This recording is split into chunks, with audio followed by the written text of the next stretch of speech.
तो मैं उनके पीछे पीछे मुख्यमंत्री के पास हाथ जोड़ते हुए जाने के लिए तैयार हूँ। 7 साल हो गए, मामला बिल्कुल ठप पड़ा हुआ है।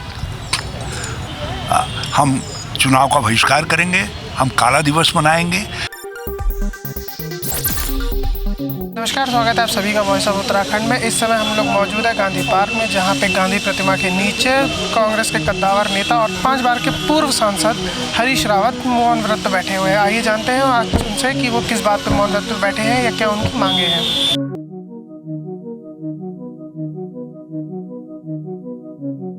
कि टीवी को न्याय दो, कितनी बड़ी बात है। एक विधायक एक बार बनाने से उसने 2 बार उठाया और आज उन्हीं के पूज्य पिताजी उन्होंने कहा महावीर अगर आप पथरी में भी बैठेंगे मैं पथरी में भी आपके साथ हूँ। इस गूंगी बहरी सरकार के विस्थापित जिन्होंने अपना वर्तमान देश के भविष्य के लिए और उत्तराखंड के भविष्य के लिए कुर्बान कर दिया, उनको अभी तक जिन जमीनों पर वो बसाए गए, जिसको उन्होंने खोद करके आबाद करके खेती के योग्य बनाया, अपने मकान बनाए, उसका अभी तक 42 साल बाद भी भूमिधरी अधिकार नहीं मिला है। उनको भूमिधर का अधिकार नहीं है। उनको वो कोई सुविधाएं प्राप्त नहीं है जो सुविधाएं देश के अंदर दूसरे किसान भाइयों को या दूसरे ऐसे जमीन और घर वालों को सुविधाएं दी जा रही हैं, सरकारी ऋण आदि आदि आदि, अनुदान आदि जो है। और ये एक प्रकार से उनके बलिदान का उपहास है। हमने उनको भूमिधरी अधिकार देने का आदेश किया था। 7 साल हो गए, मामला बिल्कुल ठप पड़ा हुआ है। अब टिहरी के जो विस्थापित भाई पथरी में बसे हुए हैं, उन्होंने ये फैसला लिया कि यदि हमको भूमिधरी अधिकार नहीं दिया जाता है तो हम जो है हम चुनाव का बहिष्कार करेंगे, हम काला दिवस मनाएंगे, जो देश के लिए भी और उत्तराखंड के लिए भी शर्मनाक होगा यदि उनको ऐसा करना पड़ता है।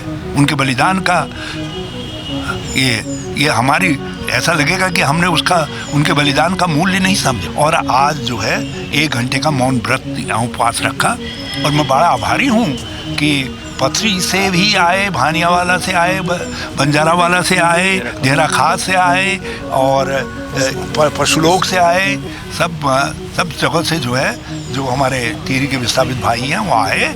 उन्होंने अपना इरादा बुलंद किया संघर्ष का और मैं समझता हूँ कि धामी जी इस आवाज़ को उनकी सुनेंगे और मंत्रिमंडल की बैठक शीघ्र बुला करके भूमिधरी अधिकार देने का फैसला करेंगे।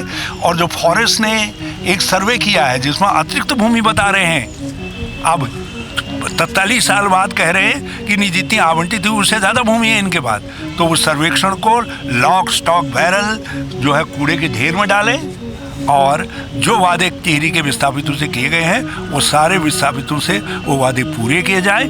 और जो डूब क्षेत्र है, वहाँ जो गांव शरण का शिकार हो रहे हैं, जल कटाव का शिकार हो रहे हैं, उसके एनुअल रिव्यू किया जाए उसका, और उसके आधार पर उनके एनुअल रिव्यू के आधार पर मुआवजा आदि दूसरी चीज़ें क्षतिपूर्ति उनको देने का काम किया जाए। अपने हाथ में लेना चाहते हैं तो मैं उनके पीछे पीछे मुख्यमंत्री के पास हाथ जोड़ते हुए जाने के लिए तैयार हूँ। इस समय तो मैंने टिहरी को जो बंजारा जो हमारे पथरी में विस्थापित हैं उनको जो है मालिकाना हक की इच्छा व्यक्त की है। भगवान करे उस इच्छा को पूरी कर दे। बाकी जो राजनीतिक इच्छा है उस पर अलग से बात करूँगा, कहीं वो और खड़ा। मीडिया से बात करते हुए हरीश रावत ने बताया है कि उनकी मांग जो है वो है टिहरी विस्थापितों को भूमिधर का अधिकार देने की। कई सालों से जो टिहरी के विस्थापित हैं वो लोग एक ही ज़मीन पर रह रहे हैं, लेकिन उनको आज तक भूमिधर का अधिकार नहीं मिला है। हालांकि हरीश रावत अपने बेटे आनंद रावत के मुद्दे पर बचते हुए दिखाई पड़े। उत्तराखंड की हर छोटी बड़ी खबर से जुड़े रहने के लिए हमारे चैनल को लाइक करें, शेयर करें और सब्सक्राइब करें।